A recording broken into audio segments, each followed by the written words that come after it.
a moment for silent prayer or meditation.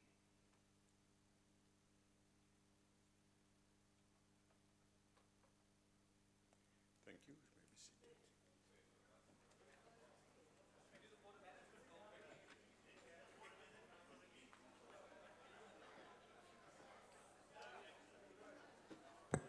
The first item on the order paper is a motion in the name of the Chief Whip of the Majority Party. Thank you, Deputy Speaker.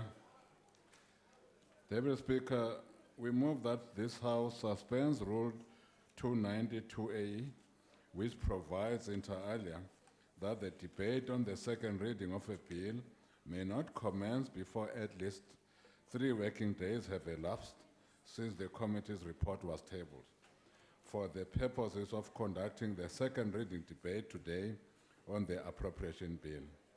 We so move, Deputy Speaker. I now put the motion. Are there any objections?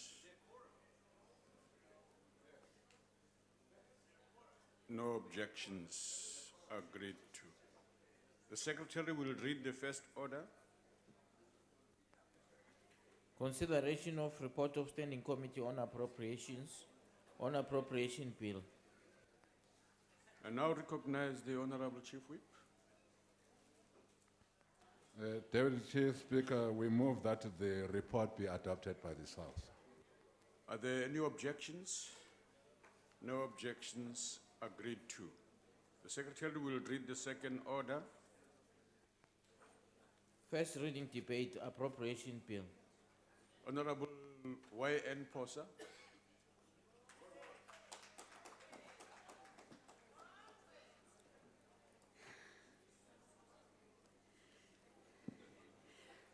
Honorable Deputy Speaker, Honorable Deputy President, the ministers and deputy ministers present, honorable members, dignitaries on the public gallery, ladies and gentlemen.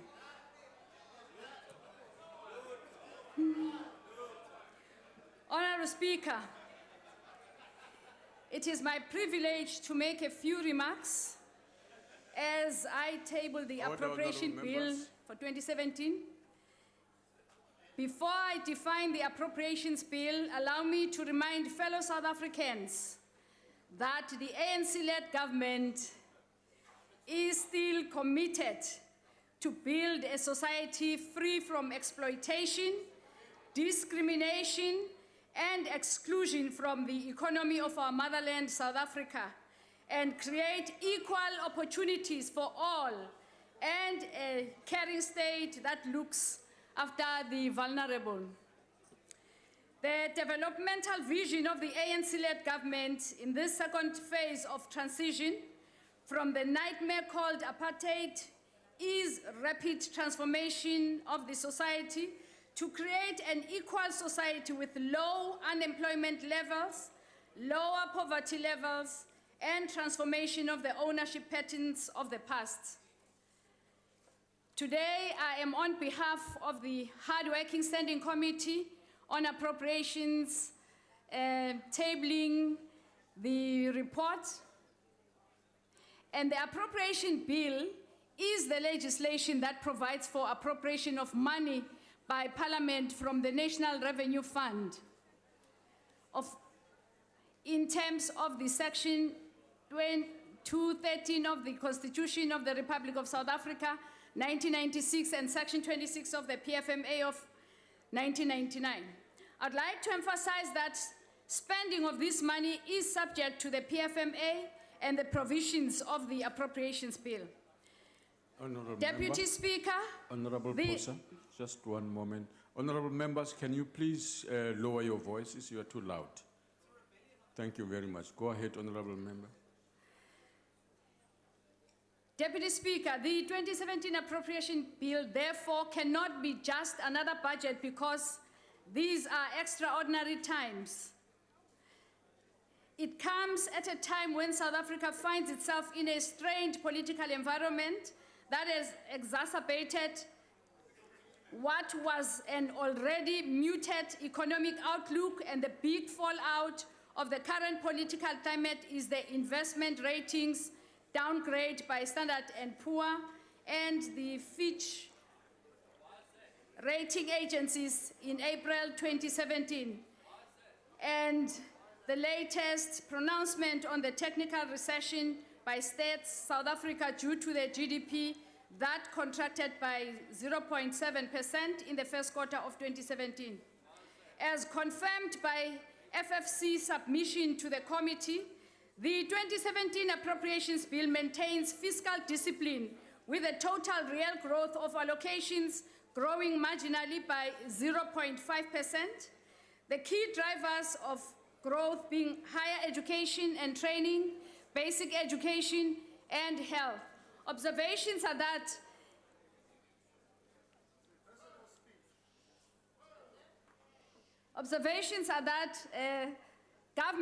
this shows government's commitment as per the MTSF to ensuring quality education and a long, healthy life for all South Africans. Other observations are that national departments have to a large extent addressed the problem of underspending, and the area of improvement with national department is demonstration of effectiveness and efficiency of resource usage. Honorable members, broad consultation with key stakeholders and public hearings were conducted by the Standing Committee on the 2017 Appropriation Bill. A robust and constructive hearing session was held in Khayelitsha in Cape Town to solicit inputs of ordinary citizens of the Appropriation Bill. From this exercise, I can confidently say that the 2017 Appropriation Bill lays the basis for implementation for radical socio-economic transformation programs for the MTF period and beyond.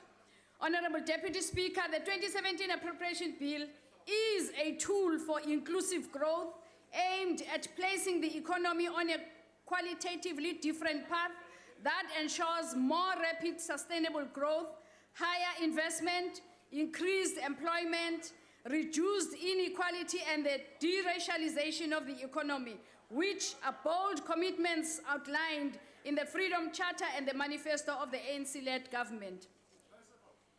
For a stronger and more inclusive growth will require improving the quality of education and training to meet the needs of a modern economy and mobilizing private and public investment to help diversity or to help to diversify the economy, also lowering of political policy uncertainty and improvement in the investor confidence. The 2017 appropriation budget is poor, it's pro-poor, and redistributes income to the rural and urban poor, the working families, black people, women, and the youth, people with disability, and business. We commend National Treasury for realizing the need to allocate 591 million for social workers' employment so that the poor's welfare needs can be attended to. Honorable Deputy Speaker, without infrastructure like roads, rail, ports, water, and sanitation, power, communication, health, and education, the economy cannot grow. Over the 2017-18 MTF consolidated budget, the consolidated infrastructure amounts to 970 billion. The committee recommends intensified oversight over large tenders and those that go over many years by the Office of the Chief Procurement Officer. Where fraud and corruption is discovered or found, act decisively and avoid hampering of inclusive growth and development. Well, the committee is concerned about the late payment of service providers within 30 days of the receipt of the invoice, and that payment of invoices within 30 days should be linked to the performance contract of those responsible for these payments to bring a turnaround in this area of concern. On education, post-school education and training is aligned to the NDP goals and contributes to outcome 5, which is a skilled and capable workforce to support an inclusive growth path. The committee supports operational and capital funding for the 2 new universities and emphasizes the need to adequately fund the TVET and CET sector. Honorable Deputy Speaker, in the 2017 budget, basic education accounts for 15% of the national consolidated budget, and the learners with intellectual disabilities have also been allocated a conditional grant to increase their access to education, which is one way of indeed treating them with dignity and also observing their human rights to education. On health, the key spending priorities for 2017-18 are expansion of the HIV and AIDS program with a budget allocation of 17 billion. We can report to this august House that with 3.5 million people receiving antiretrovirals, government is making good progress towards meeting its MTSF delivery target of 5.1 million. Honorable Deputy Speaker, may I then take this opportunity to thank my fellow members of the Standing Committee on Appropriations for the long hours that they have put into work supporting the deliberations of the committee. We support, the ANC supports the appropriation bill. Thank you. Honorable Menir.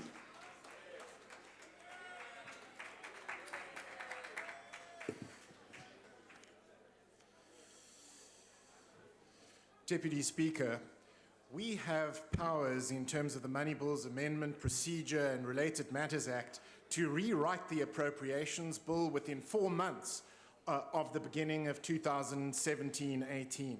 That is why we proposed 405 amendments to the Appropriations Bill in the amount of 10.8 billion rand to fund 6 proposals in 2017-18. Our budget proposals were aimed at creating jobs by allocating an additional 1.5 billion rand to provide 213,000 more work opportunities under the expanded public works program, to fight crime by allocating an additional 688 million rand to establish a standalone specialized unit to fight drug-related crime, to support poor students by allocating an additional 3.5 billion rand to provide financial assistance to 63,000 more students who are enrolled or would like to enroll, especially at technical and vocational training colleges, to fight corruption by allocating an additional 174 million rand to boost the investigative capacity of the public protector, to assist the poor by allocating an additional 4.5 billion rand to prevent malnutrition among children and to assist people battling high food prices. And finally, to combat cross-border crime by allocating an additional 483 billion rand to fund about 945 more soldiers to safeguard the landward borders of South Africa. The amendments we proposed were budget neutral and would have been funded by reprioritizing expenditure within the existing budget and would have had no effect on the fiscal deficit in 2017-18. And yet, our budget proposals were not supported by the ANC, not because they did not have merit and not because they could not be funded, but because it was, and I quote, too difficult to amend the budget according to the ANC. But of course, the ANC supported an allocation of 1.3 billion rand for a ministerial jet, 1.4 billion rand for ministerial bodyguards, and 89 million rand for ministerial mansions, without thinking once about the 9.3 million people who do not have jobs or have given up looking for jobs in South Africa. So let the unemployed know the ANC would not support the DA's proposal to create jobs by allocating an additional 1.5 billion rand to provide 213,000 more work opportunities under the expanded public works program. Let the victims of drug-related crime know the ANC would not support the DA's proposals to fight crime by allocating an additional 688 million rand to establish a standalone specialized unit to fight drug-related crime. Let poor students know the ANC would not support the DA's proposal to support students by allocating an additional 3.5 billion rand to provide financial assistance to 63,000 more poor students. Let the victims of corruption know the ANC would not support the DA's proposals to fight corruption by allocating an additional 174 million rand to support the investigative capacity of the public protector. Let the mothers with children who suffer from malnutrition and people who are hungry know the ANC would not support the DA's proposal to prevent malnutrition and hunger by allocating an additional 4.5 billion rand to social grants. And let the victims of cross-border crime know the ANC would not support the DA's proposal to allocate an additional 483 million rand to fund 945 more soldiers to safeguard our borders in South Africa. And we have to ask ourselves, why did the ANC not support our budget proposals to help South Africa? Well, the answer is simple. The ANC do not care about the unemployed, about the victims of crime, about poor students, about corruption, about children with malnutrition, about people who are hungry, and about safeguarding our borders, and they should be ashamed. I thank you. Honorable Ntangweni.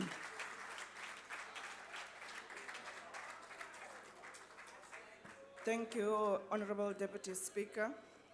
The EFF rejects the appropriations bill, and all those who are going to stand here and say that they support this bill do it because of service delivery to our people are misguided. As long as we have a captured president, a captured government, a captured state entities to approve appropriations bill is signing a blank check straight to the Gupta house. Anyone who dispute these facts with all the emails, houses, and the briefcases like this one of Minister of Finance, Malusi Gigaba, and ministers enjoying expensive trips in Dubai, they are doing that because they want to capture more. But because we have turned this institution into a rubber stamp institution, despite legislation such as the Monies Bill, which empower us as legislature to take the appropriation bills as the proposal by Treasury and make changes before it's passed. Budgets are approved without consideration, and that is because Parliament have no capacity to interrogate, make meaningful impact, or input and approve budgets that are meant to better the lives of our people. What is worse is that we are passing a bill for which departments are already spending money. A clear example of how Parliament processes are out of touch with reality. But the appropriation bill before the House only deals with 45% of the national raised revenue, while other funds will be spent through municipal and local government. And the bill in the way it's supposed to set out specific amounts and conditions under which money can be spent. We are not going to deal with the low-level details. Instead, what we are going to do is to raise the issue of the Parliament budget. For this Parliament to work, for our democracy to work, for our Parliament to be able to hold the executive accountable and to perform its oversight role. We have to think differently of how we have approved allocation of Parliament. This is the whole state capture in front of this Parliament and many others before it. Year in and year out, we learn about wasteful expenditure, and all we do is shock. Oh, did they steal so much money? Oh, we are following the money. Yes, you are following the money. The ANC is following the money straight to the Gupta compound. This is because Parliament cannot do proper oversight with the limited resources it had. What is even more concerning is with the budget Parliament receives, as the legislature, we cannot make our own laws. Instead, we wait for executive to bring their own laws that they want us to comment on and pass. If the executive have no interest or appetite to pass certain legislation, you will never see them in these benches. The reason why they are here today, because they want this appropriation bill to be passed. The National Treasury have no interest to change legislation concerning banks and house repossession, and people who paid their houses for more than 15 years just to lose it and be sold for 10 rand. We are waiting on you, Minister Kigaba, on your radical economic transformation to change this law of repossession of people's houses. Parliament must conduct a proper assessment of which constitutional obligation to understand the financial resources requirements to run this institution. And the idea must not be to go with a begging bill to National Treasury or the captured president. Instead, we must take the appropriation bill as it is and make the necessary adjustments before it's passed. It is only then we will pass a well-considered appropriation bill and will be able to conduct the oversight in all other budget votes that were allocated money with the entities in accordance with the appropriation bill.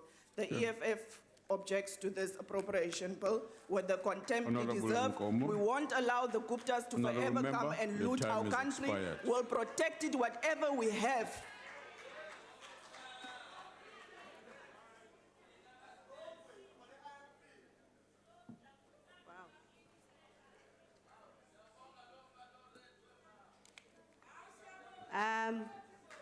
Thank you very much, our Deputy Speaker.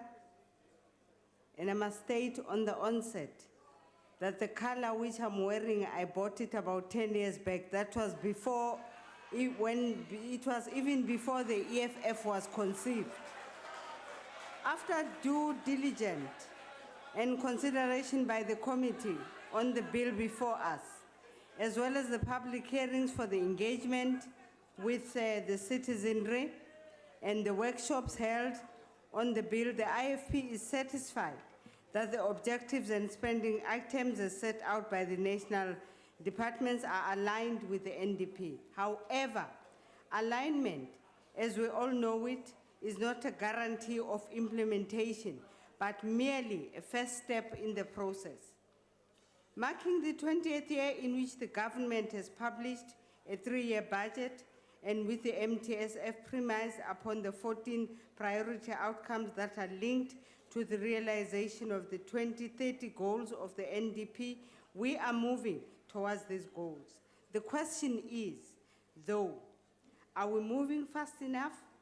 Are we adequately addressing transformation and the alleviation of poverty, inequality, and vulnerability? Definitely not. Would submit that this government is failing very short of the mark. Deputy Speaker, government remains light on the implementation, and this is broadly speaking, mainly because of the breakdown at national, provincial, and local government levels in service delivery. This is aggravated by the loss of skills in our departments, the corruption, the incompetence, and general mismanagement, all the while being overshadowed by some spectra of state capture, which sees department budgets as nothing other than a fast track to obscene wealth at the expense of the taxpayers and the general citizenry. Deputy Speaker, no amount of planning or alignment with the future goals will ever translate into socio-economic transformation for the people of South Africa if the budget of our national departments are seen as nothing more than cash dispensing ATMs for the state capture apparatus. Governance improvement at our SOEs will go a long way towards stemming this tide of corruption, which must be rooted out at its source. With State South Africa officially announcing that this country has now fallen into recession, impetus through funding must be provided to the sectors that are showing negative growth. In this instance, especially our manufacturing and trade sectors, which require Honourable a Nkomo, I'm reprioritization afraid in your terms time of is the tax expired. incentive. The IFP supports this bill. Thank you. Honourable Sheikh Imam.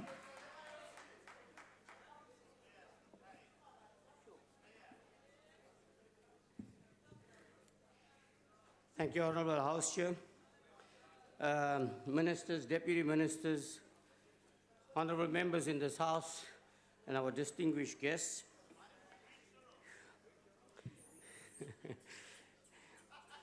The National Freedom Party supports the appropriation bill tabled here today. Honorable Chairperson, the purpose of the bill tabled here today is to ultimately to ensure that we provide the citizens of South Africa with a better quality of life, to uplift the poorest of the poor, to address the high levels of inequality in the country, amongst others. Honorable Chairperson, despite the process, despite the division of revenue to address priorities and a better quality of life to most South Africans remains a dream. A matter of grave concern is that while there are some of the best mechanisms and processes in place to ensure accountability, this once again clearly is not the case. A very great percentage of our budget is allocated to compensation of employees whose sole responsibility is to serve the interest of the people of this country. And the question is, are we getting maximum output? The answer is clearly no. We have 3 spheres of government, all with the added responsibility of ensuring that strategic plans are implemented, resources are budgeted for adequately, the delivery of service is maximized, accountability as it at all times prioritized. However, once again, this is not the case. The rich continue to get richer, whilst the poor get poorer by the day. South Africa has one of the highest levels of inequality in the world. Our children are raped and murdered daily. Our people continue to be deprived of the basic needs as enshrined in the Constitution of quality housing, decent water and sanitation, a safe environment, but once again, this is not the case. So the question is, who should take responsibility for this? And it is our opinion as a National Freedom Party to clearly outline the causes of our failure to improve the lives of our people. This House, which makes the laws, which at times has become a circus with members of parliament, spending more time on the podium grandstanding, blaming, insulting and abusing each other, is one of the root causes of our failure. There is a perception out there that MPs are at a higher level than those on the ground, and in our opinion, it is actually the other way around. The corruption, wasteful and fruitless expenditure, large amounts of money spent on overseas travel, like the Premier of the Western Cape, 1.2 million, taking a husband for a holiday visit overseas, is estimated to cost taxpayers an amount of approximately 200 billion rand a year, is being lost through fraud, corruption, maladministration, not getting value for money. Unless measures are put in place to ensure accountability and consequences, the future is very bleak. The National Freedom Party supports the bill tabled here today. Thank you. Honorable Kwankwa. Sizawuthi uProf Khubisa kunike membership ye-African National Congress. The Appropriations Bill underpins government's expenditure decisions. Let me start by saying the United Democratic Movement supports the Appropriations Bill. Uyayibona ANC Deputy Speaker ithi ndilisela ngoku we call it to order. This, however, occurs in the context of a South African economy that is now officially in recession for the first time since 2009. This is due to the fact that, as you all know, that GDP growth figures from Stats SA show that our economy contracted by 0.7% in the first quarter after shrinking by 0.3% in the fourth quarter of last year. This also occurs against the backdrop of the decision by the World Bank to cut its growth focus for our economy in 2017 from 1.1% down to 0.6% due to policy uncertainty. In this regard, it means that over the next few years, we are going to have limited resources in which to deliver services to our people.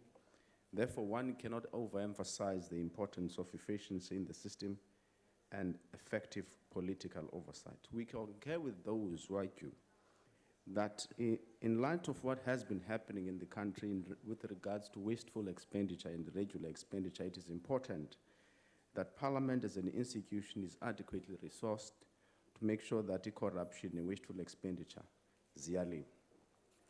House Chair, I beg your pardon, Deputy Speaker, We agree with those that believe that there seems to be inadequate mechanisms that seek to ensure that there's effective and efficient spending of allocation for the education infrastructure grant and the school's backlogs infrastructure grants.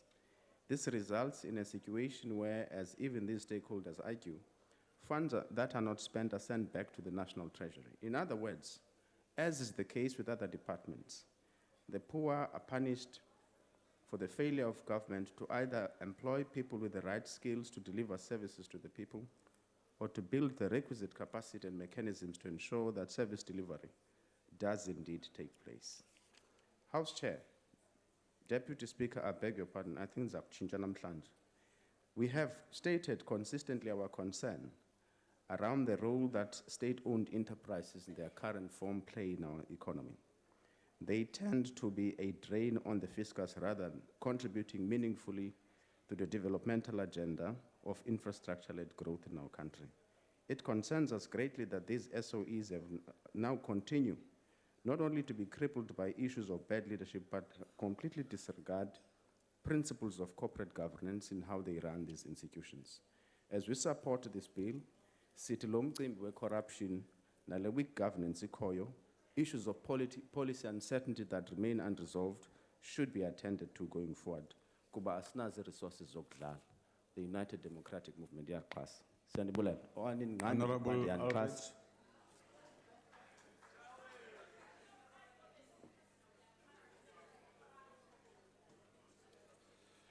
Thank you, Deputy Chair. Minister, after all of the exhilarating events of the past few months, we are now at the irrationally exuberant place you can only feel when you stand at the precipice of a cliff without any ropes, harness, or even a parachute. So what is left to be said when a man is about to jump off the fiscal cliff, taking a country and every poor soul with him? Even worse, what do you say after he actually jumped? I searched high and low and at last found a book with all of the answers, an exciting new book called Reasons to Vote ANC. You should read it, Minister. There are some interesting notes that I wish to highlight. On page 18, you will find interesting notes about nothing. If you turn to page 66, you will find explanations about nothing. The Reasons to Vote ANC reaches its crescendo on page 200, where you will find absolutely nothing. It is a riveting read, as it closely approximates the promises kept by the ANC, with the slight difference that the book actually exhibits more content than the achievements of the ANC government. Duidelik is daar nie te veel wat mens hier kan byvoeg nie. Dit is in elk geval seker dat wat ook al die oppositie sê, nie ernstig opgeneem sal word nie. Ons kan kom met bydraes oor ekonomiese ontwikkeling, fiskale beleid, werkskepping vir al die armes in die land, maar ons besef net ons mors ons asem. En dit bring my by 'n tweede boek wat ek jare gelede ontdek het, en veral toe die agbare president gesê het dat die afdanking van ministers Nene en Gordhan nie 'n effek op die markte gehad het nie. Dat in effek die ANC se hande in onskuld kan was oor die stand van die ekonomie. So back to the second book of importance. It is clear that whatever truths we pronounce today, the president's men and women are afoot on their own chosen path of pleasure and plunder and will not be swayed by this debate. It is thus so appropriate to introduce the seminal work of Professor Harry Frankfurt of Princeton University, a New York Times bestseller titled On Bullshit. He philosophically explains that bullshit is worse than mere lies, as at least a liar realizes that he or she is setting themselves up against the truth. A bullshitter, on the other hand, pays no attention to the truth. It is immaterial. Such a person or organization will, for instance, continue to believe that all white people control the economy. Honorable Alberts, please take your seat. What are you raising, Honorable Member? Chairperson, it is not parliamentary to raise vulgar language like bullshit in the House. Can you please rule on this person? Honorable Alberts, I do think your vocabulary is pretty rich. Can you please desist from continuing to use it?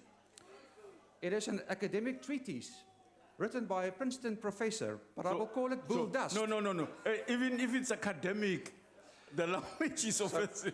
It's not okay. So you have taken the point. Such a person or organization will, for instance, continue to believe that all white people control the economy, while the facts oppose us. It's a patently false lie.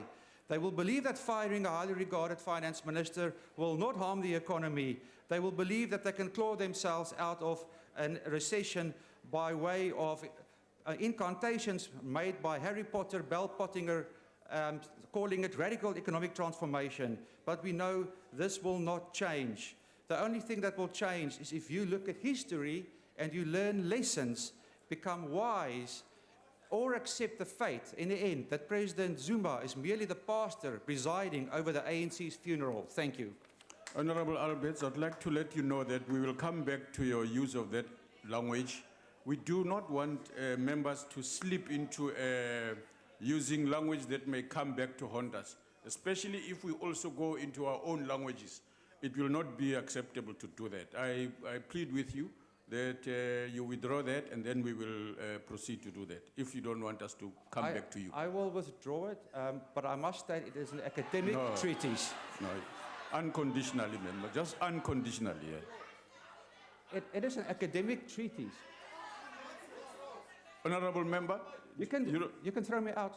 No, I'm not going to throw you out. I just want you to throw, honorable member, withdraw. You can take my salary. Do you want to withdraw? I replaced the word. Honorable member? I replaced the word. Sorry? Deputy Chair, I did replace the word later on with bull dust. What are you saying? I said in my speech later, I did replace the word. No, honorable member, withdraw. Withdraw.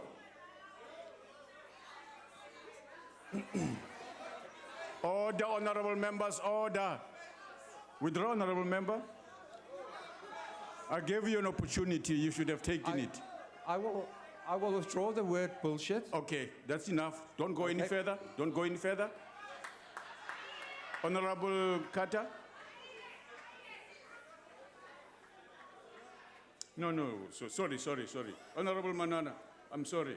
My apologies. Go ahead, honorable member.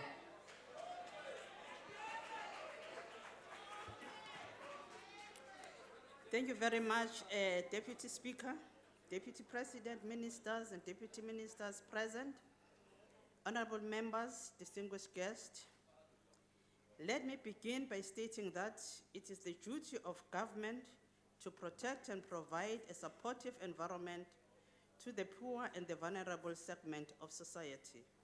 It is this context that the drafters of our Constitution included what we refer as the Bill of Rights, which includes the right for children, access to food, clean water, health, and education. Anywhere in the world, the budget is the appropriate mechanism through which the government achieves such goals. The Appropriation Bill reflects political and economic choices. The pro-poor microeconomic planning requires going beyond the usual growth and stability focus. It requires the nexus between stability, growth, sustainable development, and employment creation. It is the appropriation bill that is taken together with the division of revenue is the instrument to deliver the ANC policies and priorities that our people have endorsed when they voted for the ANC. The appropriation bill is used to guide planning, resource allocation, and for monitoring and evaluation of new initiatives. It is in this context that I would like to take this opportunity to welcome the 2017 Appropriation Bill, which contains a range of redistributive allocation with a strong bias towards the poor and the working class families. The budget contained in the 2017 appropriation is not only redistributive, but is a pro-poor budget at its best. This is a pro-poor budget in a sense that it channels resources to departments and programs charged with the responsibility of providing social services to the poorest segment of our society. The importance of redistribution and pro-poor budget cannot be emphasized in the light of the challenging economic environment that we see in South Africa and the rest of the world. Critically, the appropriation can be gauged by the redistribution nature by the following indicators. It contributes to the social services, infrastructure, post-school education and training in a form of university subsidies, financial aid scheme, and the public works programs that contribute directly to employment. To sustain the social wage and avoid sharp reversal in public spending, a proposed mix of revenue and expenditure measures was presented in February budget. Let me outline concrete reason for saying this budget is pro-poor social development. First and foremost, the 2017 appropriation bill allocates the largest share of 160.7 billion rand to the Department of Social Services to ensure a sustained commitment for providing the necessary social safety network for the unemployed and destitute household. The allocation of the Department of Social Development accounts for 21% of the total appropriation for 2017. And this is an indicative of the government's genuine commitment to promote the poor and the destitute. This has never been urgent given the aligning global and domestic economic growth performance and the fact that at the end of this first quarter, on the first quarter of 2017, 14,000 South Africans lost their jobs in the informal sector. Education, the 2017 appropriation bill also allocates significant resources to the education sector. The Department of Higher Education and Training received 50.3 billion rand, which is the 5th largest allocation and amount of 6.8% of the total 2017 appropriation. The Department of Basic Education, on the other hand, received an allocation of 23.4 billion, which is the 4th largest allocation and accounts for 3.1% of the total 2017 appropriation. This means basic education and higher education and training have a combined allocation of 75.7 billion rand. Honorable members, by any standard, this is commendable. We welcome the 7.5 billion allocated toward funding the shortfall at the universities and TVET colleges resulting from the no-fee increase that applies to the household with income less than 600,000 rand. We further welcome the additional allocation of the 7.7 billion to the NAFSPAs. As part of redistribution agenda, a significant share of the budget of higher education and training will go towards the construction of hostels, lecture halls, and laboratory in the two new established universities, University of Mpumalanga in Mpumalanga province and Sol Plaatje University in the Northern Cape. This means children from these provinces will no longer be compelled to travel to other provinces to receive education and training. During public hearing on the 2017 appropriation bill in Kayelisha, the Equal Education eloquently welcomed the increased funding for school infrastructure. Just to cite, the Equal Education mentioned that, open quote, welcome the 2017-18 budget to the infrastructure grant, signaling a renewed commitment to fix South African schools, close quote. We share the same sentiment with the Equal Education, and we encourage this movement to work with Parliament in exploring ways of ensuring that the budget serves community as economic, efficient as possible. The quantum of funding required the expanding of post-education and training sector cannot be accommodated by the budget process alone. This requires partnership with private sector, a number of processes including Presidential Commission of Inquiry on Higher Education, Presidential Task Team on Funding Poor Students and the Missing Middle, and the Interdepartmental Task Team on Financing Option of the Post-School Education and Training System are currently underway to determine how higher education expenditure can be sufficiently financed. Agriculture, fisheries, and forestry, and rural development and land reform. These two departments are central to the agenda of radical transformation. The two departments are also instrumental in the provision of maintenance of food production and food security. It is against this background that we welcome and applaud the fact that the two departments received a combined allocation of 16.9 billion rand. The budget allocated to these two departments would go a long way in ensuring Honorable that Manano, families your time has do not expired, go. ma'am. The ANC supports this budget. Honorable Carter. Honorable Carter, before you start, just a moment. Honorable Member Fanda and the members alongside your row there who brought in beverages in cups into the house. We don't want to speculate. 64G encourages us not to use cups. Please don't do that. Just accept beverages from service officers in the house. You are not allowed to volunteer for your own sake to bring that stuff. So please do not do that. Yes. Okay. Go ahead, Honorable Member. Thank you, Deputy Speaker. At the dawn of democracy, Order, honourable there was members, an order. acknowledgement that there was an interdependence, an umbilical cord between economic growth and transformation.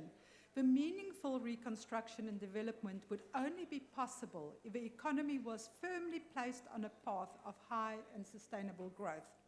A major thrust of our annual appropriation bill is transformative.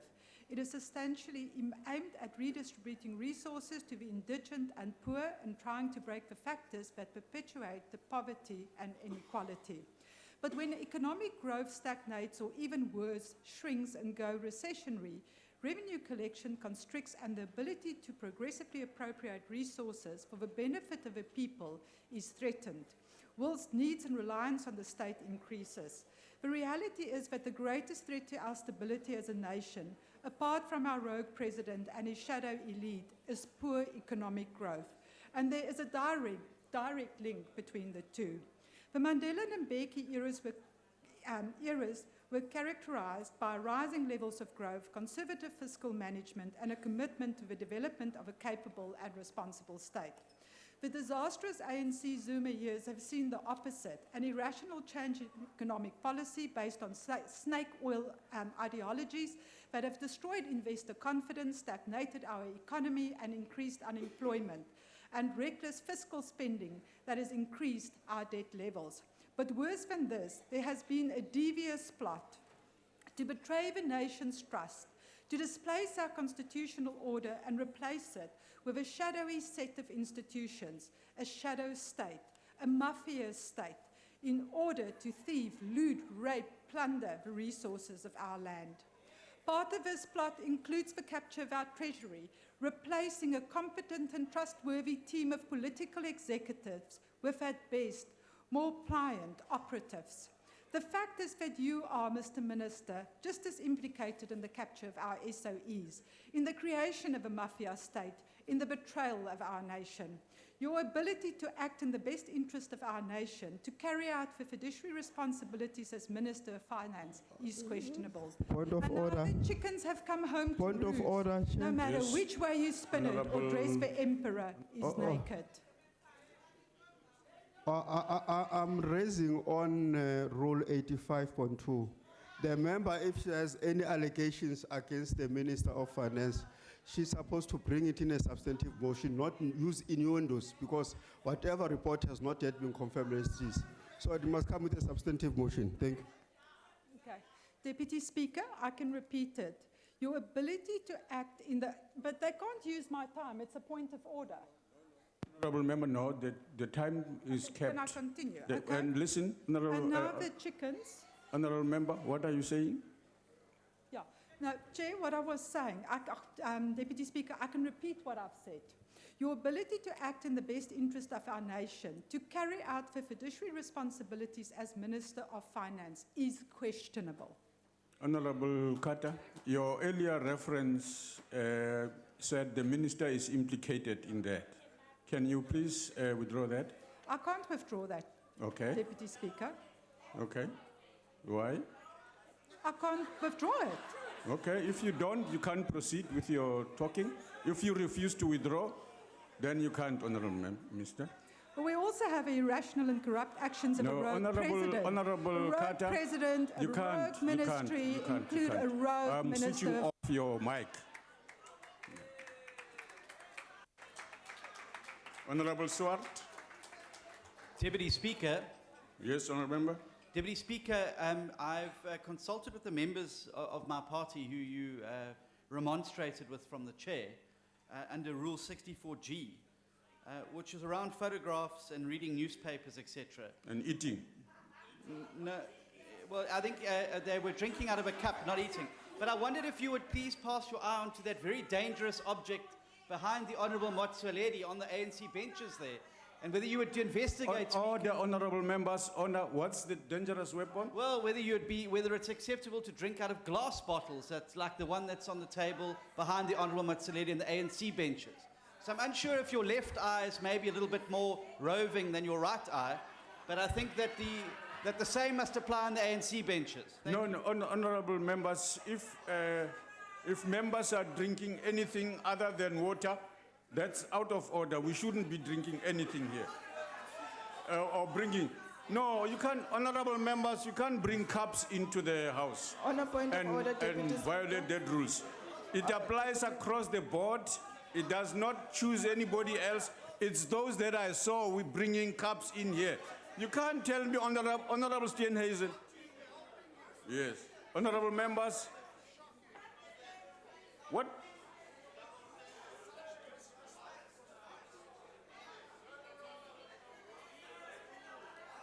The honourable members.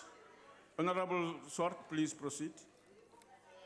Thank you, Chairperson. Chairperson, the ACDP considers this. Point of order.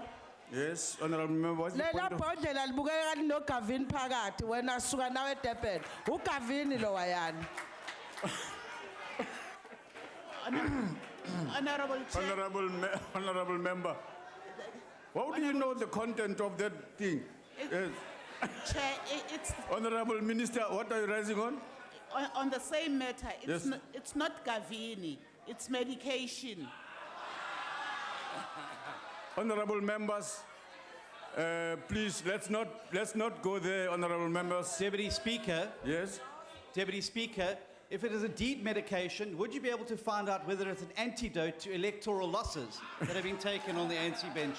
Honourable members, please, this is a serious matter. Honourable member, don't imply members are drinking anything other than water. I thought it's tea or coffee there, and so please, let's not do that, honourable members.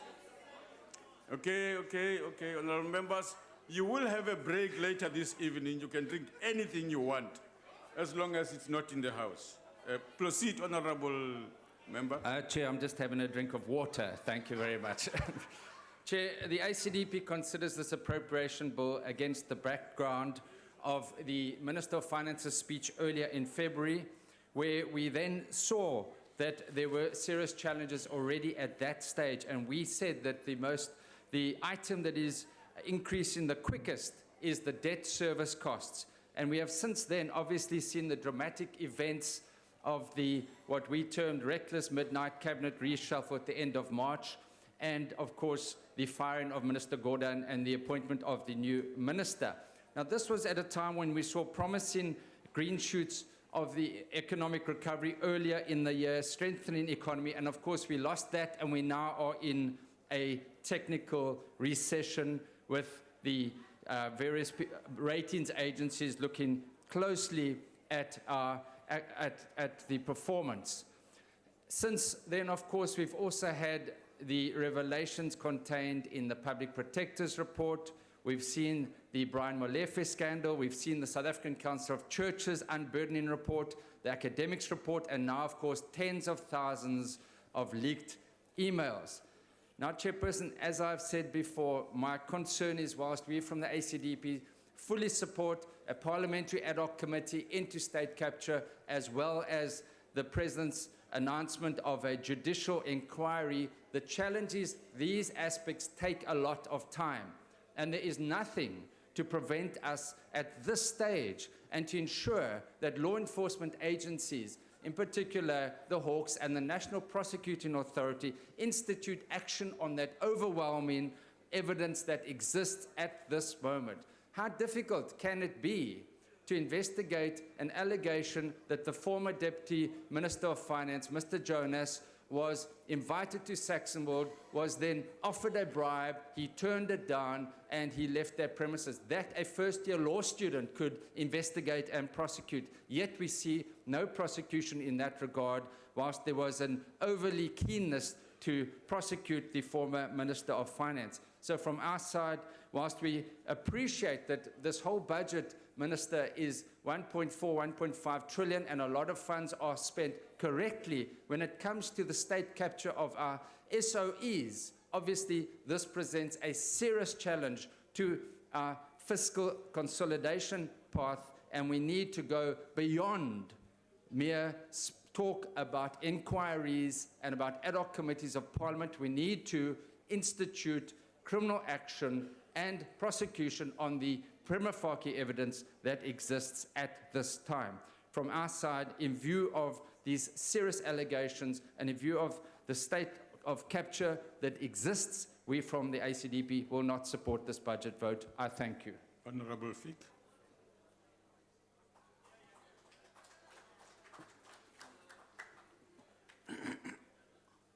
Honourable Deputy Chairperson, the intention of the bill is to appropriate money from the National Revenue Fund for the requirements of the state in the 2017 financial year to votes for the purposes specified. The bill is tabled at a time when South Africa finds itself in an environment of low economic activity with adverse effects from the recent credit rating downgrades. The main impact of the ratings downgrades will result in an increase in government's fastest increase in expenditure item, debt service costs. There will also be growing strains and risks on public finances. Tax revenue projections have been revised downwards, and the wage bill continues to place upward pressure on the expenditure ceiling.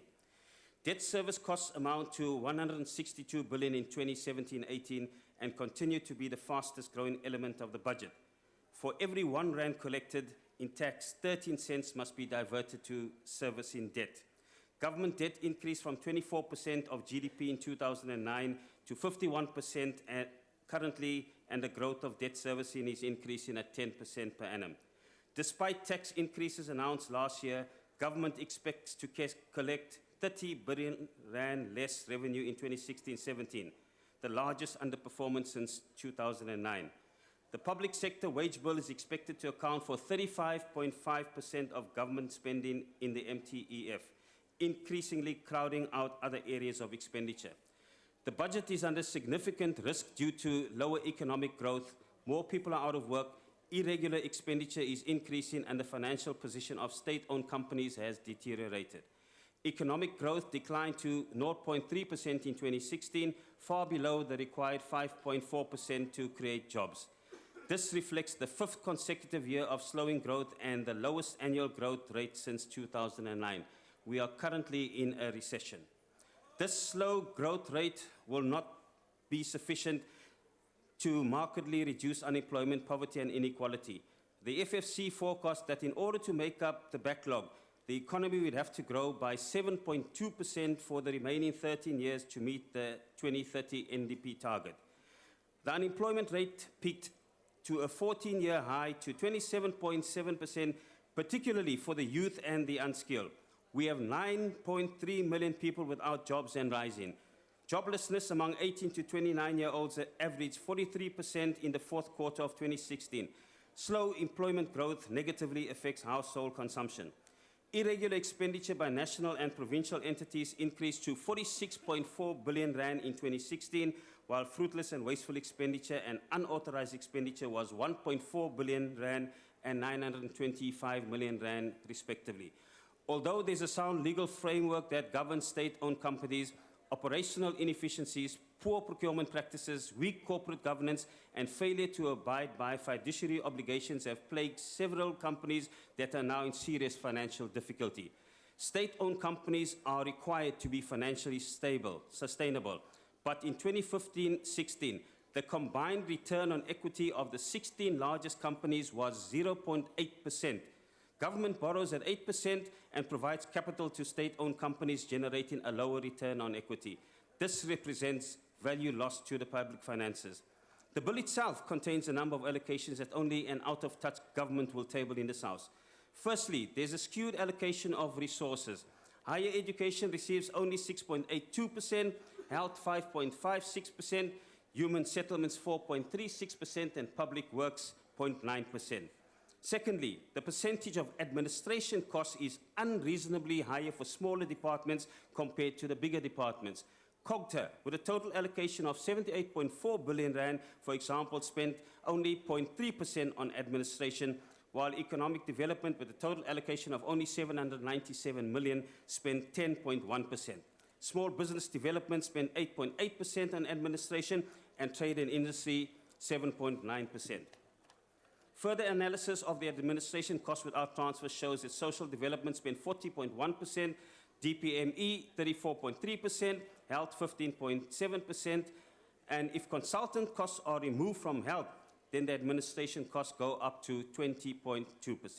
We cannot support the bill because while Section 3 states an amount that is listed is specifically and exclusively appropriated may be used only for the purpose intended, unless the amount or purpose is amended by Parliament. But Section 5 states, despite Section 3, the Minister may approve that unspent funds appropriated for compensation of employees be used for the payment of severance or exit packages. The DA proposed 405 amendments in the amount of 10.8 billion rand to the bill to fund 6 proposals to create jobs, fight crime, support poor students, fight corruption, assist the poor, and safeguard our borders, which were not supported by the committee for practical reasons. In a failing economy like ours, it cannot be business as usual. Leadership is needed, but the ANC government lacks competent leadership with skills to make proper economic decisions. The ANC deploys its own illiterate comrades to the positions that they are not qualified. Finally, I'm looking forward to the unveiling of an ANC tombstone in 2019. This is what it's going to look like. Rest in peace, the ANC. Born 1994, died 2019, aged 25 years. I thank you.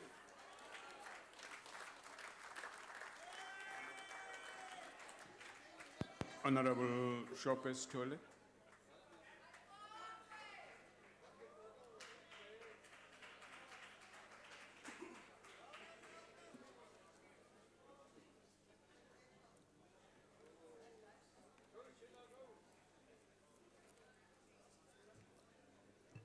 Honorable Speaker, honorable members of Parliament, the leadership of the African National Congress, all leaderships of all the parties in the House, Abstain, Minjani, Honorable Speaker, I want to tell you that I 100% support this budget as a disciplined member of the ANC. And I'm saying this because I have heard the opposition, they are always quoting Oliver Tambo, they are always quoting Nelson Mandela. So it means we are together. We are going to fight against misuse of funds together. Of course, it's very good to be blaming government all the time. It's very good to be blaming individual members, but the total blame is on this legislature, this parliament. We are not doing what we're supposed to do. You are not doing what we're supposed to do. We're wasting time. Others are marching out. Others are making noise. We don't deal with business at the right time. That is very unfortunate. But anyway, I'm pleading with every one of you that we look after this budget. This budget, there must be no wastage. We must be all be prepared to work harder and go out and not sit in this parliament. Fortunately, Our committee has experimented it. We went to Khayelitsha. We conducted a public hearing there. We were able to hear a lot of suffering. There is suffering in the people of Khayelitsha, in the Western Cape. And we are still going to Tekwini, but in Khayelitsha, you know, Speaker, I'm one person who does not work from newspapers. I work from facts. We have established the facts that there is suffering in Khayelitsha. We have had a lot of newspaper reports of different things, including the fact that Treasury is not doing what it is supposed to do. There is a lot of money that was wasted. And, you know, we didn't want to take it from reports of newspapers or the radio. We called a meeting of the department. We called the meeting of the department and we verified the facts that indeed a lot of money has gone to waste. And I am pleading with the minister to actually take it the way he has taken it, very calm, not to rush into conclusions, but investigate properly. Because the danger of rushing into conclusions is that you may miss the bigger picture.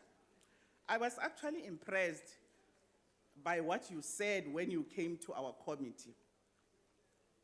You said, I quote, the problem is that we keep on saying that, talk about historically disadvantaged people, as if that their situation has changed. These historically disadvantaged people are still disadvantaged economically, as we are speaking today. So it is up to you, Minister, to take action. And what is the action? You must check your legislation, talk to your other colleagues like the DTI, make laws user-friendly to the junior, poorer, rural people of our country. When you make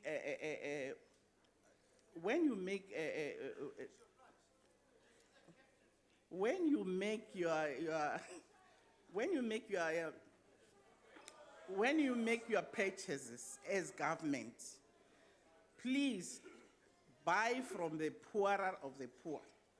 Don't just ignore them.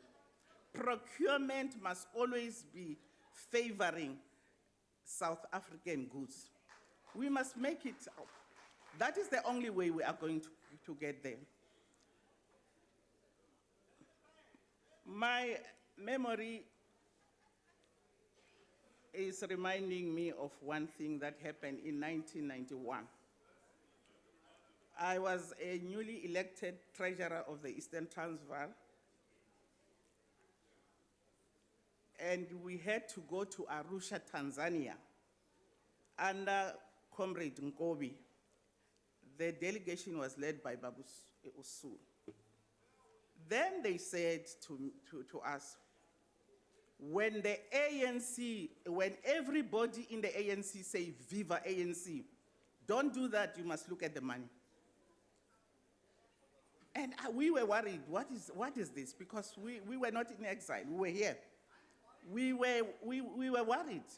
But Baba Sisulu readdressed, he said to me, Sheila, Ubamkobi, when he says, when the ANC say Viva ANC, you must look at the money. It doesn't mean that you don't care about the ANC. It means there are enough people to say Viva ANC, but your task is to look after the money. So I am saying to you, Comrade Gigab, your task is to look after the coffers of the Republic of South Africa. When every one of us, we will be very busy with our conferences, our list, that does not affect you. You must put your focus on the monies of the Republic of South Africa. That is what is going to help us. I want to come back to the rots in Treasury. In the integrated financial management system. The first thing is, I really tried to understand what happened. And I said, we must understand that it was difficult for these people to move from various systems like MS-DOS, Lotus 1, 2, 3, to combine all the systems together. Maybe that is why it took so long. But I asked myself, in that long period, what was going into that? How did we get our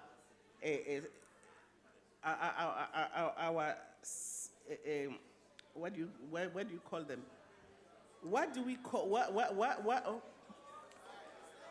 in that long hour? In that Honourable long Member, 5 years, your time has now expired. The next speaker is the Honourable Gordy.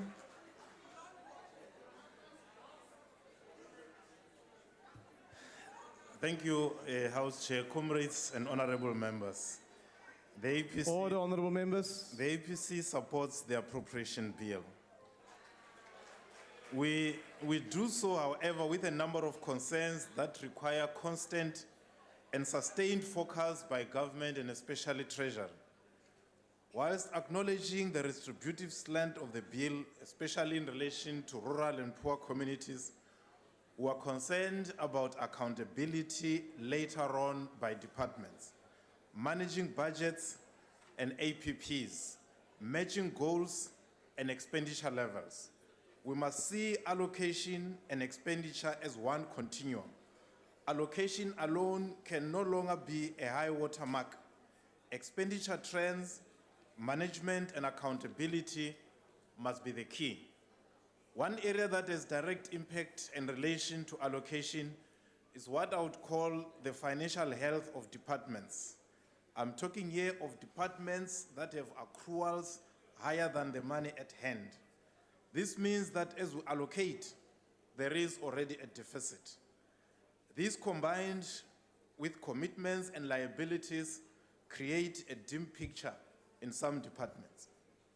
For instance, at the end of 2015-2016, the Department of Water and Sanitation surrendered 189 million rands to the fiscus, and yet it had accruals of 500 million.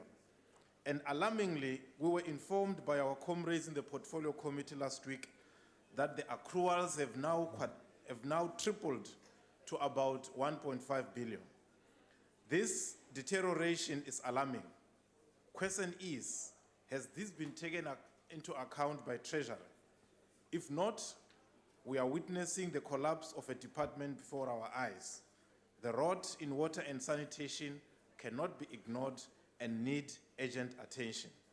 The provision of urgently needed infrastructure in rural areas is in jeopardy. The department was dismissed by the Portfolio Committee yesterday for incoherent responses, and they will be appearing before SCOPA in 2 weeks' time. We call on Cabinet to give this looming crisis urgent attention. As we pass this bill, the APC makes a bold call on ministers to stay away from procurement issues, stay away from tenders. Let managers manage and be held accountable. I want to say, Comrade Minister of Finance, that on the integrated finance management system, we will be calling you as COPA, I think in the next 3 weeks or so that we can talk to those issues. Thank you. Thank you, Honourable Member. The next speaker is the Honourable McLachlan.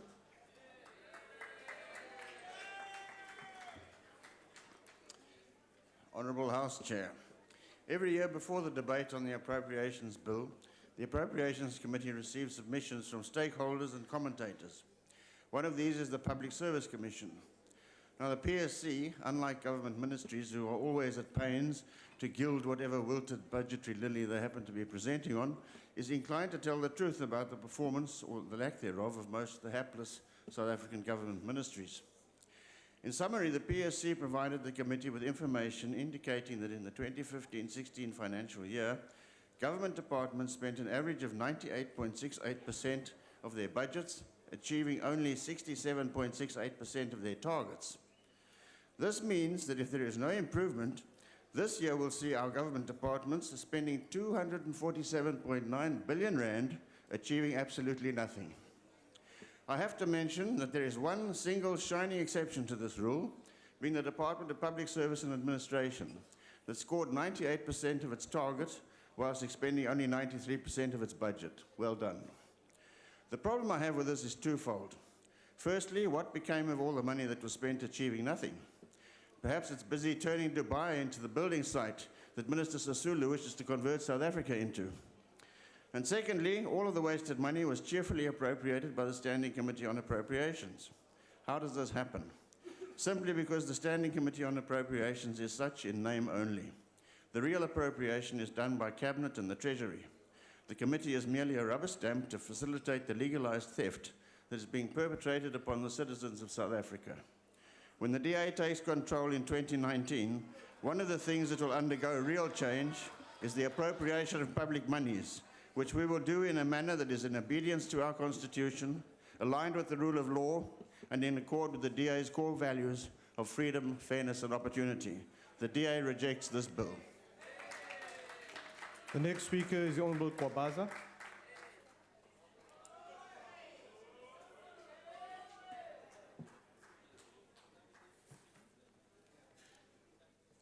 Honourable House Chairperson, Honourable Ministers and Deputy Ministers, and Honourable Members. Let me declare up front that the African National Congress supports the Appropriations Bill 2017. While the bill maintains fiscal discipline in order to stabilize the debt, the budget allocation has sustained overall growth of 0.5% in the 2017 Appropriations Bill, which is higher than the 2016-17 financial year. This growth in budget allocation, evident in basic education, higher education, health and social grants, demonstrates the ANC's commitment to improve access to quality education, long and healthy lives of all South Africans, access to clean water and sanitation, and to reducing poverty and inequality. Honourable House Chairperson, over the past 23 years of ANC government, great progress has taken place in our country. For instance, the national budget has increased tenfold from 100 billion rand at the dawn of democracy in 1994 to 1.4 trillion rand today. For 2 successive tax years, we have collected over 1 trillion rand in taxes, which demonstrates an improvement in the efficiency of the country's tax administration. This is one of the major achievements of the ANC government. Of significant importance, too, is the equitable distribution of tax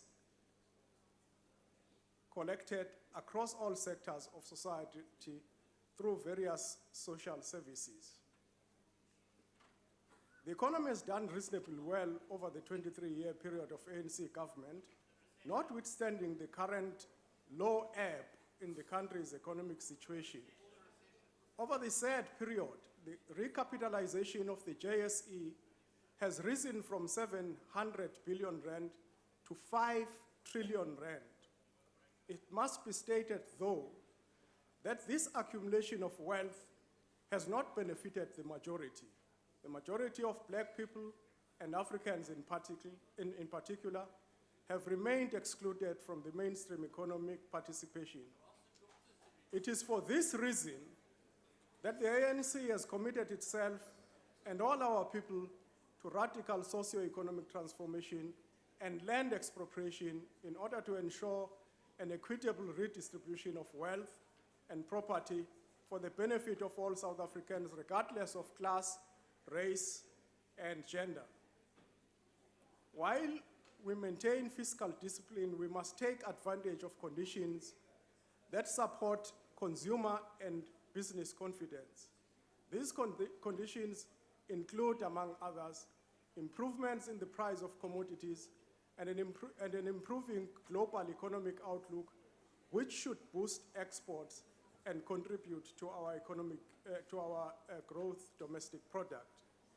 Notwithstanding poor performance in manufacturing and trade reported in the past 2 days, the current account deficit has declined due to low levels of imports. Another important positive development is that the implementation of the minimum wage will reduce poverty levels of 6 million workers and their households. The stronger currency and lower consumer inflation are a positive year-on-year contribution to consumer confidence, which is likely to increase consumption and GDP growth.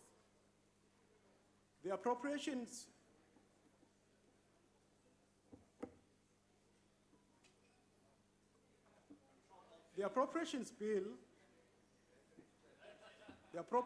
bill was tabled in February 2017 and was duly referred to the Standing Committee on Appropriations. 4 months later, the DA pulls a political stunt and presents an alternative budget disguised as amendments of the 2017 Appropriations Bill just 2 weeks ago. That was very disingenuous, DA. What the DA wanted to achieve was a delay in the passing of this bill in order to suspend government spending and ensure that our people don't receive services that they deserve. Yes, that is what you wanted to achieve. And you have failed because the committee has rejected your alternative budget.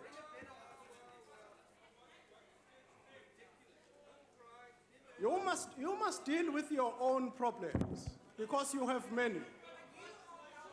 You must deal with your premier, Madame Helen Zille, who has refused to support organizations here in the Western Cape who have been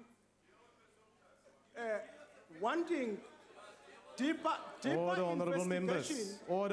investigations into the death of 20 children largely taking place in the Cape Flats. She has refused because you, DA, don't care about the lives of black people and colored people, particularly here in the Western Cape. You must deal with your own corruption.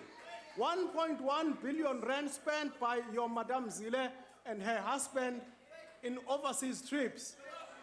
Your Metro Mayor has done the same thing. Order, honorable members. Squandered millions of rands in overseas trips. Deal with that. You shouted down Honorable Minister Brown when she moved for the investigation of 23 billion rand Order, honorable members. contracts Order. in ESCOM. Why did you shout it down? What are you hiding?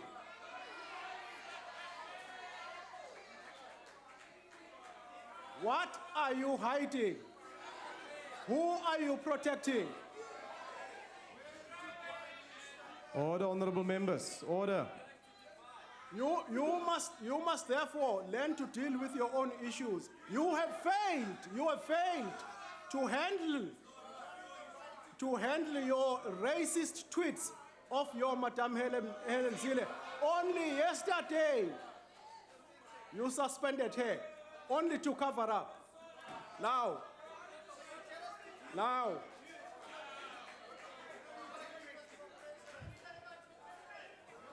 The Order, EFF, honorable members. the AFF, I am sad to say that the member who has very consistently attended meetings of the study group has certainly absented herself from the committee meetings, and she comes here, rejects the budget. She doesn't know what she's talking about because she has not been On a point of participating order, in the processing. Chairperson. All you came here to Honorable do. Kobaza. Honorable Kobaza, take your seat, please. Why are you rising, honorable member?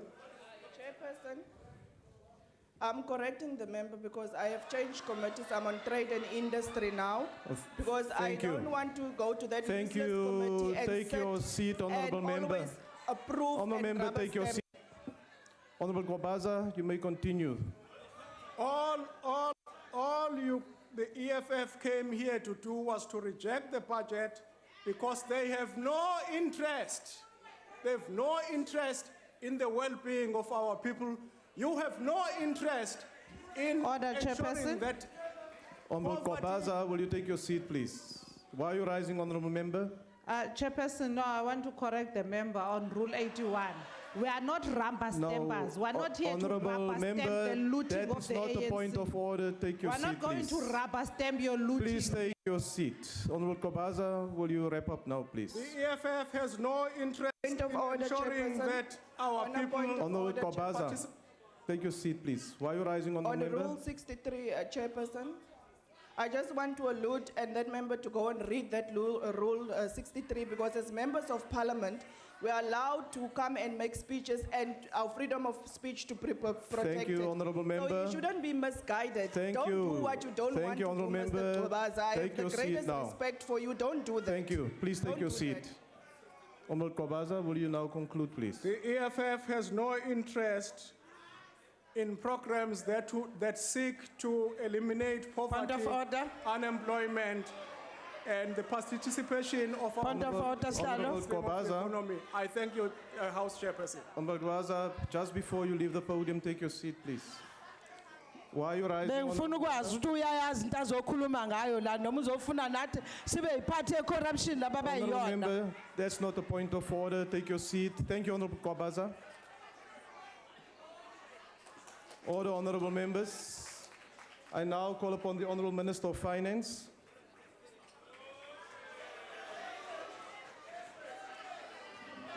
Honorable Chairperson. Order, honorable members. Order.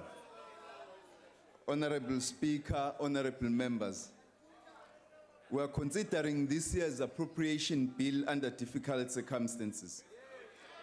The economy's contraction by 0.7% in the quarter is a setback and introduces significant downward bias to the GDP growth estimates communicated in the 2017 budget review, which projected growth at 1.3%.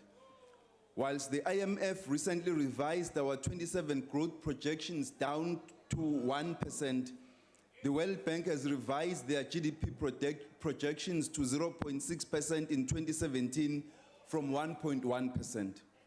Several favorable factors supportive of domestic growth remain in place.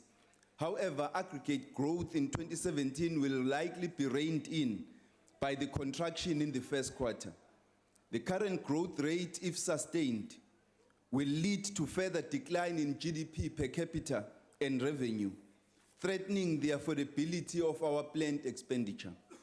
This puts more pressure on us as government to intensify our growth program and improve confidence as a matter of urgency.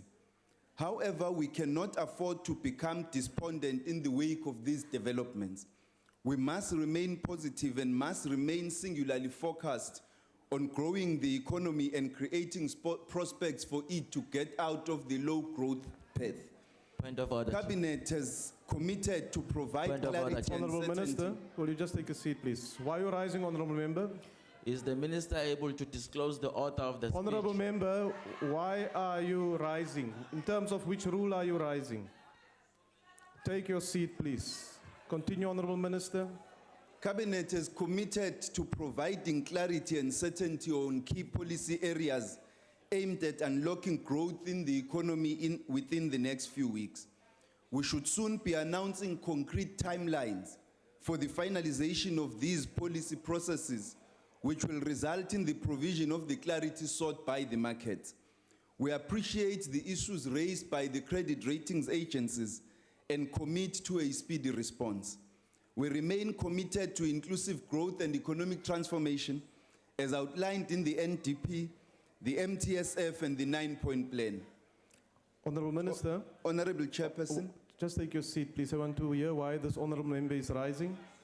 Would the Honourable Minister of Suits take a question? No, there's no Minister of Suits. Please be respectful to one another, honourable members. Okay, with the Because name calling is not the prerogative of one member only. Let's not go that way. Will the Minister of Finance take a question? Honourable Minister, are you prepared to take a question? No.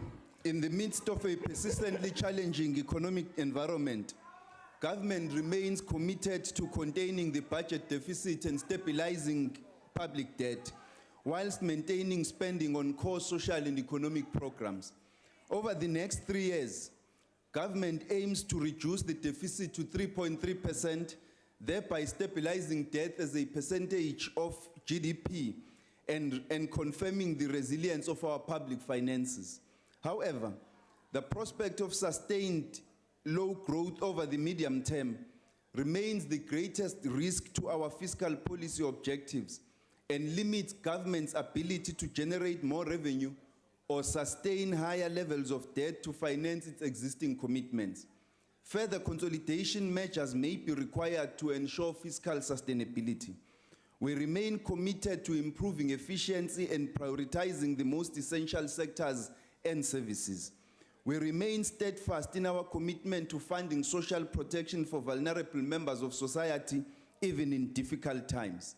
Spending plans over the medium term allow for moderate real expenditure growth, with priority given to advancing higher education, health, and social development. We remain focused on maintaining the fiscal framework, whilst redoubling our efforts to grow the economy and lifting it out of the risk of the low growth trap. Deputy Speaker, the government wage bill. Yes, why are you rising, honourable member? No, bengifuna ukwazi ukuthi uminister leli briefcase emnyama lapho ithathe. No, honourable member, that's not a point of order. Take your seat. The government wage bill will stabilize as a share of the budget, largely as a result of measures to reduce appointments in non-critical Order, honourable posts. members. Order. We are working with the Department of Public Service. House Chair. Yes, On a honourable point member. of order. Order, honourable members. Point of order. Yes, why are you Chair. rising, honourable member? Yeah, on Rule 80, House Chair. Yes, Rule 80, sub-rule 1 and 2. yes. Yeah, House Chair, before proceeding in terms of sub-rule 1 of Rule 80, as a presiding officer, you are not supposed to switch off the microphone. Honourable member. Before you can inform Honourable member, the member of the please House. take your seat. So we're not going to teach you how Take to your apply seat. the rules. Please take your seat. You must read the rules, Take Chair. your seat. You are No, we're not irrelevant, going to honourable teach you member. how Thank to you. teach. Your mic is now being switched off. Take your seat. Continue, honourable minister. We are working with the Department of Public Service and Administration and all departments to strengthen and monitor personnel trends and help managers operate within budget constraints. Between budget 2016 and budget 2017, the gross tax revenue target was revised down, pointing to an economy under significant stress. Honourable Minister, let me hear this honourable member. I want to remind honourable members also that you must read the rules in its complete form as it is in front of you and not just focus on a specific part of it. Why are you rising, honourable member? Thank you, Honourable Chairperson. It's actually on something very serious, Honourable Chairperson. The Minister of the Women and Presidency and Minister of Small Business, they are continuously showing to this member stating that they will kill her. Honourable members, I will order. ask you to investigate it and ask them to withdraw. Because Honourable- we don't have time for such gangsterous Honourable behavior. members, your point we is know noted. that Minister of Please Small take your seat Business, now. Minister Sassified. Take your seat now, please. Honourable members, The minister is busy with a very important statement. Very important statement to the benefit of the House and also to the nation. Let us not unnecessarily interrupt the minister with spurious points of order. Honourable member, take your seat. I have not recognized you. Please take your seat. I have not recognized you. I'm still Will you busy talking to the recognize point. me, Chair? Take your seat, please. Will you recognize me? I'm still busy dealing with a point of order that your member but you'll raised. Don't recognize interrupt me, me when I'm busy You'll addressing the recognize House. me. Take your Because seat. I want to deal with the minister. Take your seat, please. No, take your seat, honourable member. Take your seat. Take your seat. Take your seat, honourable member. Honourable members from both sides of the House, can we allow this debate to continue and give the House the dignity that it deserves, and also refrain from making unnecessary gestures or raising spurious points of order that disrupt the proceedings in the House? Continue, honourable member. Measures are being implemented. Honourable Minister, let me just hear what this point of Yeah. order is. My point of order, House Chair, is that you must rule. You must rule on that, because that minister here, she must withdraw her gestures, you know. If she doesn't withdraw her gestures, I'm going to deal with her now. No. I'm not afraid of her. I'm gonna murder her. Thank you. No, honourable I'm member. gonna murder her now. Honourable member, not I'm now afraid of switching you. off your mic. Honourable members, honourable members, honourable members, that is exactly what we are trying to prevent, to allow this debate to degenerate to the level where it currently is. Honourable Minister of Small Business, did you make that gesture to the honourable member? Order. Order, honourable members. There's only one Minister of Small Business Development in the House. Honorable Chair, uchugu alifunakali. Honorable Chair, uchugu alifunakali nokungakhuluma iqiniso kwabantu abadala akufuneki. Honorable member, there are cameras here. There are cameras here. Honorable member says I did this when I never did. Firstly. Secondly, it is that honorable member that did just that. No. I didn't do that. The Honourable Minister, thank you. Honourable members, we'll study the footage in the House to determine exactly what happened, if it's available, so that we can proceed with the business in the House. Why are you having your hand up, Honourable Member? No, Chair, you can't ask an accused. What is the point of order? I'm rising on a point of order. Honourable members. I'm rising on a point of order. You can't ask the accused to tell you if they did something or not. No, honourable member. Just as a way forward, you can go and study the footage later. Thank you, honourable member. But it's not correct to go and ask the accused honourable member, there please take your to seat come now. and tell us whether she did Please wrong take or your not. seat. Please take your seat. Please take your seat. My ruling is consistent with the rules. Honourable Minister of Finance, will you continue, please? Sorry kancane nje, just into encane mhlonishwa. Order, honourable members. Okay, ngiyabonga.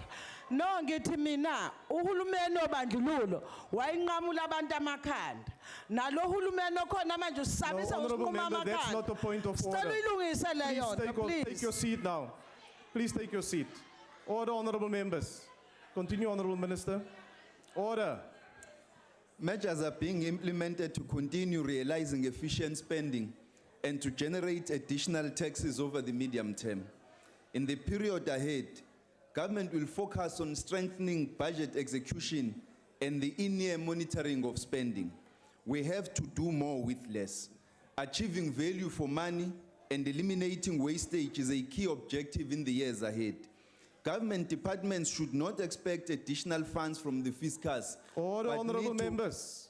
But need to fulfill their mandates within the budgets that are being voted on. We are working with other government stakeholders on a new infrastructure financing facility that will address shortcomings in the planning and execution of infrastructure projects and will ensure thorough technical analysis takes place. Procurement reforms offer the possibility of a sustained improvement in the effectiveness of public spending. Initiatives led by the Office of the Chief Procurement Officer will boost efficiency and narrow opportunities for corruption in government. Over the next 3 years, the office aims to save 25 billion rand by renegotiating contracts with government's top 100 suppliers, consolidating spending on common goods and cutting red tape. Significant risks remain to the achievement of our fiscal targets. However, government remains committed to narrow the budget deficit and stabilize debt in the medium term, including achieving a primary surplus in 2018-19. This will require tough decisions and resilience. We must reignite growth in the economy and pursue transformation relentlessly. Building confidence is about raising expectations about future economic growth in both household disposable incomes and the profits of the real sector. We have to strengthen our developmental coalitions in NETLEC. We have to ensure that our preferential procurement regulations form a crucial link between macroeconomic policy, industrial development, and job creation. This is the most powerful way to increase the multiplier effects of our fiscal interventions. Our interventions must protect the incomes of the poor, protect existing jobs, and create new job opportunities, and we must preserve and expand our industrial capabilities as a nation. We must respond in a way that addresses the immediate challenge of arresting the recession while simultaneously laying the foundations for long-term transformational growth.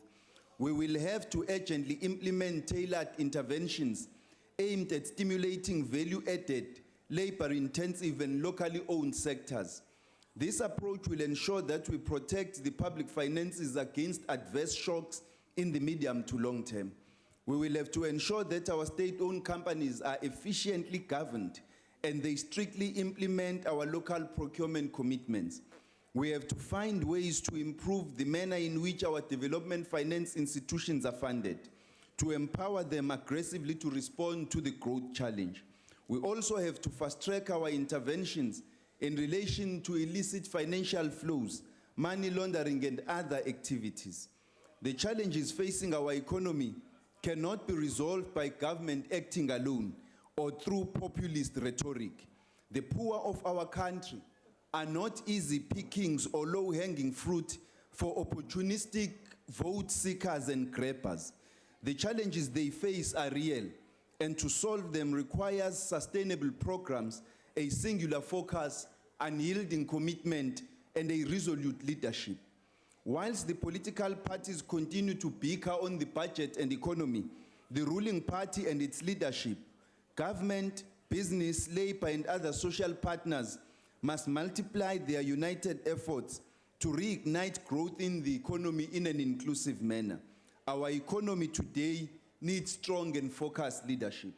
Finally, I wish to congratulate the new Director General of the National Treasury, Mr. Dondo Mkhajane, sitting, he's gone out, on his appointment by Cabinet to the important post of Director General, and we wish him well in his future endeavors. Thank you very much.